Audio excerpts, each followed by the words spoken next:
لو محتارة تعملي أكل إيه كل يوم، فالنهاردة إن شاء الله جاية لكم بمنيو أكلات الأسبوع، كلها وصفات حلوة ومتنوعة. بس قبل ما أبدأ، ما تنسيش اللايك يا ست الكل، والاشتراك في القناة فضلا وليس أمرا لو لأول مرة بتشوفي قناتي. وتعالي نسمي الله ونصلي على رسول الله ونشوف المنيو بتاعنا عبارة عن إيه.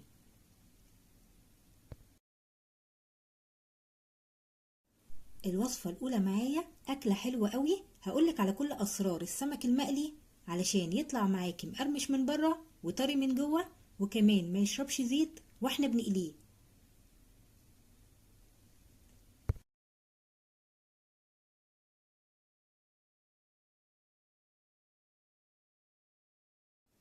بعمل تتبيلة للسمك عبارة عن توم وفلفل أخضر وأحمر وكزبرة خضراء وعصير ليمون وخل وكمون وكزبرة ناشفة وبابريكا وملح. طبعا الكمية على قد كمية السمك اللي انت هتعمليه. بفرمهم مع بعض كويس جدا.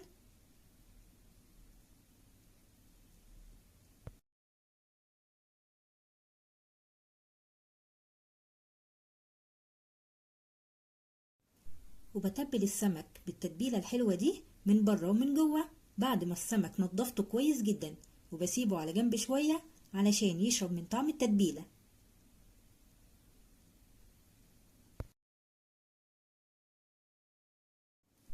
ومعايا جمبري متنضف ومغسول، بتبله بباقي التتبيلة علشان هعمله بطريقة حلوة قوي.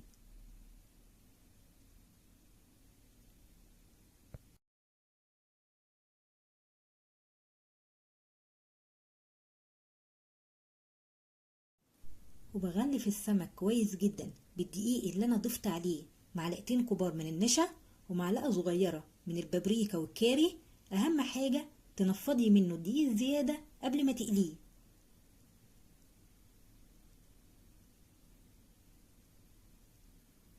وبقليه في زيت ساخن على نار متوسطة علشان يستوي من جوه وما ياخدش لون بسرعة من بره.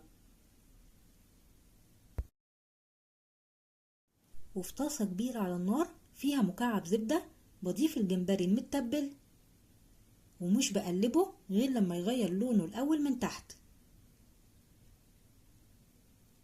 بضيف عليه نص جزرة مبشورة وفلفل أخضر وأحمر متقطعين مكعبات صغيرة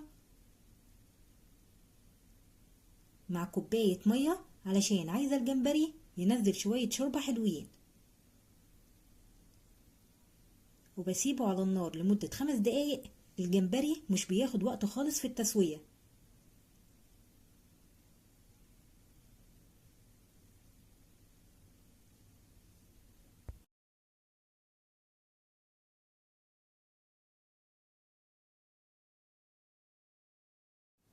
شايفين السمك مستوي من جوه ومقرمش من بره، وقدمت معاه شوية رز صيادية في منتهى الجمال. أكلة سمك ما شاء الله تبارك الرحمن تفتح النفس.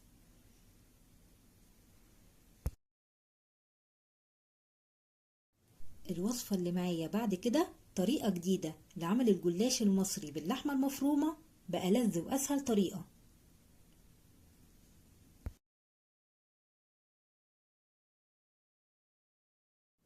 أول حاجة بعمل عصاج اللحمة في طاسة سخنة على النار، بشوح نص كيلو لحمة مفرومة، وأول ما بتغير لونها بضيف بصلة كبيرة مفرومة ناعم مع فصين توم مفرومين وملح وفلفل أسمر وسبع بهارات، وبقلبها كويس جدا وبسيبها على النار لحد لما تستوي وتفلفل وما يبقاش فيها لا تكتلات ولا سوائل. بعد كده بقسم الجلاش نصين وبغطيه بفوطة وبسيح 4 معالق كبار سمنة مع 4 معالق كبار زبدة مع نص معلقة صغيرة من البيكنج باودر علشان يخلي الطبقات هشة ومورقة. بدهن الصينية كويس جدا بالمادة الدهنية وبفرد طبقتين من الجلاش وبدهن عليهم طبقة خفيفة من المادة الدهنية، وبكرر بنفس الطريقة لحد لما اخلص النص الأول من الجلاش.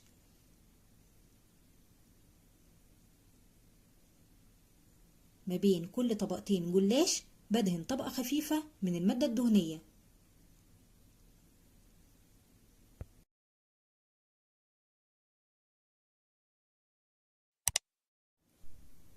والطبقة اللي هحط عليها الحشوة مش بدهنها بأي حاجة، وبوزع الحشوة على الجلاش وبضغط عليها بإيدي علشان الحشوة تتماسك.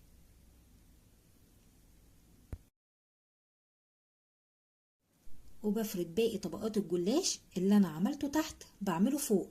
بفرد طبقتين من الجلاش، ما بين كل طبقتين بدهن طبقة خفيفة من المادة الدهنية لحد لما اخلص النص التاني من الجلاش. وبقطع صينية الجلاش الاول قبل ما اضيف عليها سائل التشريبة. سائل التشريبة عبارة عن بيضة بضربها بشوية ملح وفلفل اسمر، وبضيفها على كوباية كبيرة من اللبن مع معلقة كبيرة سمنة بلدي ونص معلقة صغيرة من البيكنج باودر.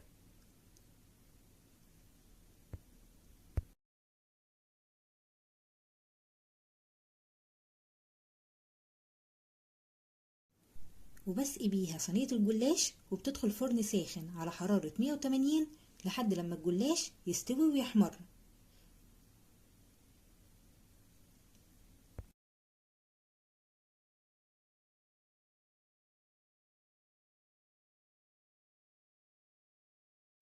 وأول ما الصينية بتخرج من الفرن بعيد على مكان التقطيع، وبدهن وشها بمعلقة كبيرة من السمنة البلدي. شايفين شكلها ما شاء الله حلو ازاي، ولونها مظبوط، مقرمشة من بره وطرية من جوه. شكلها وريحتها وطعمها في منتهى الجمال. أتمنى تجربوها بنفس الطريقة وهتعجبكم جدا بإذن الله.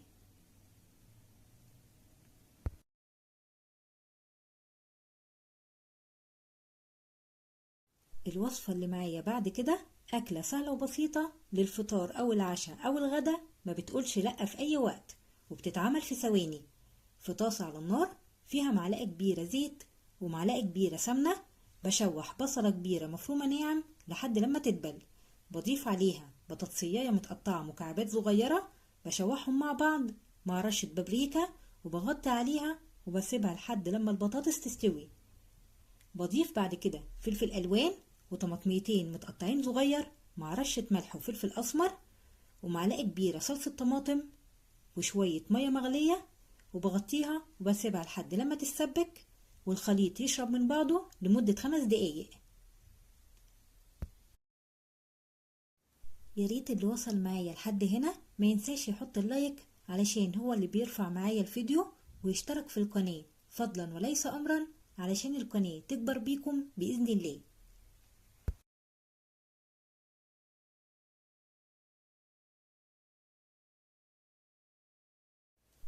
بضيف البيض وعليه رشة ملح وفلفل أسمر، وبضيف على الوش شوية جبنة موتزاريلا وبغطيها وبسيبها لحد لما البيض يستوي.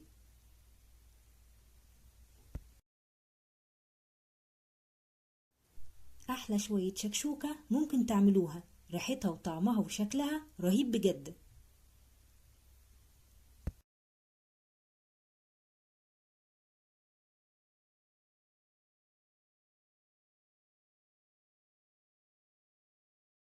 هقدم لكم بعد كده صينية سمك بوري في الفرن ما حصلتش، سهلة وبسيطة ومش بتاخد وقت خالص وطعمها خيال. بعمل تتبيلة للسمك، بفرم توم مع فلفل أخضر وأحمر وعصير ليمون وخل ومعلقة صغيرة من الكمون، الكزبرة الناشفة، البابريكا، الملح. بفرمهم مع بعض كويس، وبتبل السمك من بره ومن جوه وفي الفتحات اللي بعملها له، وبسيبه شوية على جنب لحد لما احضر الخليط اللي هرصه في الصينية. تقدروا تعملوا نفس الطريقة مع أي نوع سمك تاني.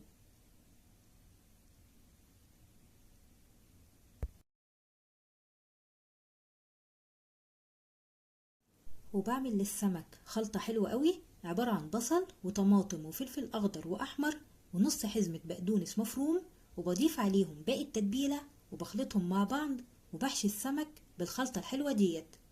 في الصينية بضيف فيها بطاطس متقطعة شرايح رفيعة علشان تستوي بسرعة، وبضيف عليها شرايح بصل وفلفل أخضر، وبضيف عليهم باقي خلطة السمك وبقلبهم مع بعض، وبرص السمك على البطاطس وبزينه بشرايح من الليمون والطماطم، وبضيف على الوش معلقتين كبار من الزيت، وبيدخل فرن ساخن على حرارة 200 رف أوسط.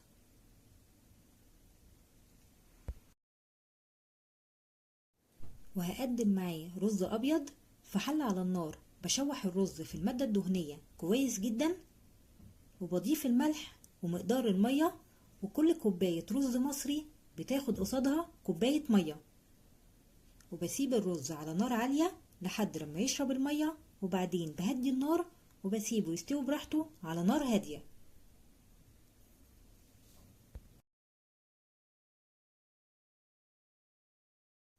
وعشان الرز يطلع معاكي مفلفل وجميل، شوحيه الأول في المادة الدهنية كويس جدا، والمية اللي هتضيفيها تكون مغلية.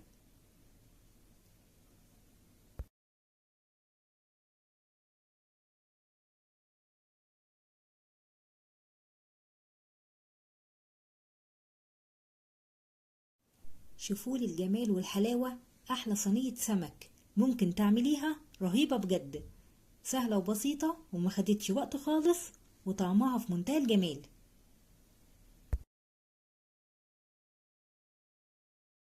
الوصفة الأخيرة معايا شوية بامية باللحمة، طعمها هيوديكي في حتة تانية خالص. بعملها بطريقة بسيطة وحلوة قوي، طعمها رهيب بجد وخفيفة على المعدة بدون دهون كتير. أوعدك لو جربتي طريقة البامية دي هتعتمديها بإذن الله.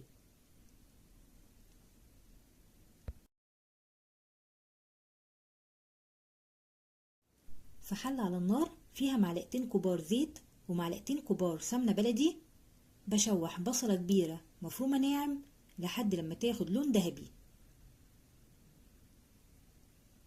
بشوح معاها معلقة صغيرة توم مفروم، ونص معلقة صغيرة من الكزبرة الناشفة.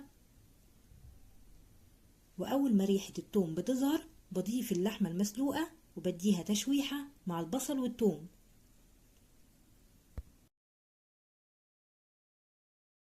وبضيف صلصة طماطم وقرن فلفل أحمر بيدي للبامية طعم حلو قوي. وبنزل بعصير الطماطم وكبشتين من الشوربة مع ملح وفلفل أسمر، ونراعي إن الشوربة واللحمة فيهم ملح، وبسيبها لحد لما تغلي غلوة واحدة.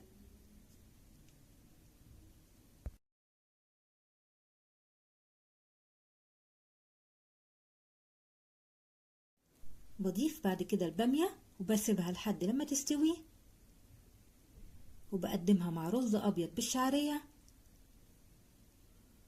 شايفين شكلها حلو ازاي؟ شكلها بيتكلم عن طعمها. البامية مستوية ولونها جميل وطعمها في منتهى الجمال.